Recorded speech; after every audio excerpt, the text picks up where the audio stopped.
Assalamualaikum warahmatullahi wabarakatuh. Saya Nursinta Manoso, mahasiswa program studi manajemen keuangan dengan NPM 2023-10003. Hari ini saya akan memaparkan materi pertemuan kedua mengenai konsep dan peran manajemen risiko dalam bisnis. Materi ini sangat krusial karena merupakan fondasi bagaimana sebuah organisasi tetap berdiri kokoh di tengah ketidakpastian. Sebelum melangkah lebih jauh, mari kita ingat kembali apa yang kita bahas minggu lalu. Kita sudah memahami perbedaan mendasar antara risiko dan ketidakpastian, serta bagaimana membedakan antara risiko, masalah, dan krisis. Di pertemuan kedua ini, fokus kita bergeser pada implementasi, bagaimana manajemen risiko itu sendiri bekerja sebagai alat navigasi dalam mengambil keputusan bisnis. Apa sebenarnya yang dimaksud dengan manajemen risiko? Berdasarkan materi kita, manajemen risiko ini adalah sebuah proses sistematis. Kata kuncinya adalah sistematis. Artinya, ada langkah-langkah yang terukur, mulai dari mengidentifikasi apa saja ancamannya, menganalisis seberapa besar dampaknya, mengendalikan agar tidak terjadi, hingga mengevaluasi kembali hasilnya.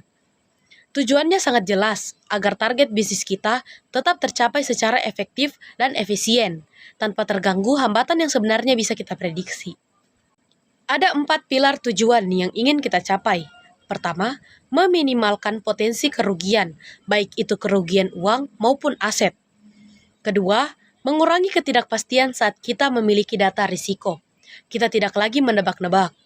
Ketiga, melindungi aset perusahaan. Dan yang terakhir adalah menjaga kelangsungan usaha atau going concern. Kita ingin bisnis kita berumur panjang, bukan hanya sukses setahun lalu tutup karena masalah hukum atau keuangan. Satu hal penting yang harus kita sadari dalam manajemen risiko. Bukan kegiatan sekali selesai. Ini adalah proses berkelanjutan.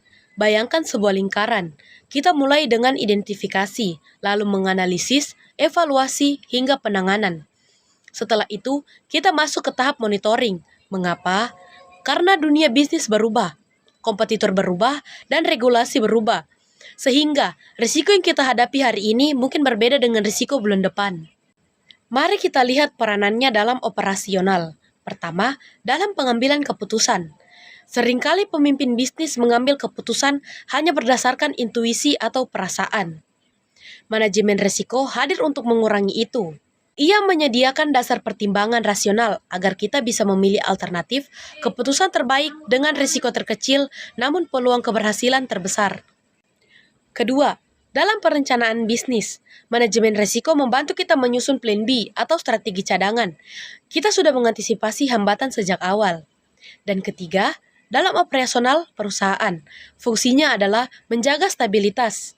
Kita ingin mencegah gangguan kerja dan menekan biaya-biaya tidak terduga akibat kesalahan teknis atau kelalaian manusia.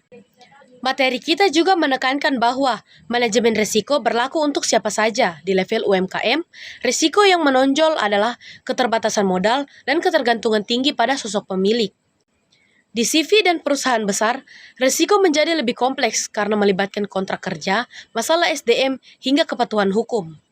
Sementara pada proyek atau tender, kita fokus pada risiko gagal tender atau penalti akibat keterlambatan proyek. Apa manfaat nyata yang dirasakan perusahaan? Perusahaan menjadi lebih tahan banting dan siap menghadapi perubahan. Selain itu, ini adalah bentuk profesionalisme yang meningkatkan kepercayaan mitra dan investor. Investor akan lebih tenang menaruh uangnya di perusahaan yang tahu cara mengelola risikonya dibanding perusahaan yang hanya mengandalkan keberuntungan. Sebagai penutup materi, mari kita lihat contoh sederhana atau studi kasusnya. Sebuah usaha percetakan menerima pesanan besar, tapi lupa menghitung risiko ketersediaan bahan baku. Akibatnya, terjadi keterlambatan. Dampaknya tidak main-main.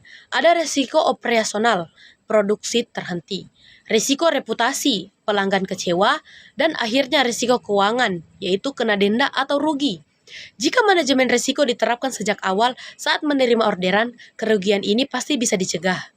Sebagai ringkasan dari pertemuan hari ini, manajemen risiko adalah proses sistematis yang sangat berperan dalam pengambilan keputusan. Ia berlaku untuk semua skala usaha, mulai dari yang kecil hingga besar.